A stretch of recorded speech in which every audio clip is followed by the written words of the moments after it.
Industrial পুলিশের হলো অন্য ধরনের, একটা পুলিশের রিকোয়ারমেন্ট এক এক রকম, বাট এদের ক্ষেত্রে হলো রিকোয়ারমেন্ট অন্যরকম। মারণাস্ত্র তো সবার কাছে, মারণাস্ত্র বলতে হলে ওটা বুঝাইছি বড় ধরনের অস্ত্র থাকবে না, তার কাছে তো রাইফেল থাকবেই। এখন তো মরণাস্ত্র বলতে দিয়ে আপনি তো ওই কি বলে একটা চাকুও তো মরণাস্ত্র, ওটা দিয়ে তো মানুষ মেরে ফেলানো যায়। যানজট নিরসনের জন্য আমরা তো চেষ্টা করে যাচ্ছি, বাট হচ্ছে আমাদের আপনারা জানেন প্রত্যেকটা দেশে হলো যতগুলো রাস্তার পরিমাণ থাকতে হয় 25%, আমাদের তো 7% তো রাস্তা নেই।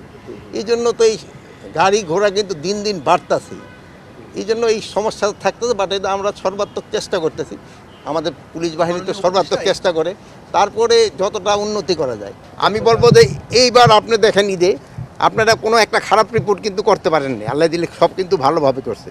এইতে বোঝা যায় যে আইন শৃঙ্খলা অনেক উন্নতি হয়েছে, তবু আছে যা, এটা তো একটা কোনো লিমিট নাই, এটা যতই উন্নতি হবে আরও উন্নতি হইতে থাকবে। ছোটোখাটো দুই একটা ঘটনা যে ঘটে নাই তা না, দুই একটা চুরি হয়েছে, দুই একটা ছিনতাই হয়েছে, বাট বড় ধরনের কোনো সমস্যা হয় নাই। এখন আমরা দোয়া করি, আপনারা দোয়া করবেন যেন বড় ধরনের কোনো সমস্যা না হয়।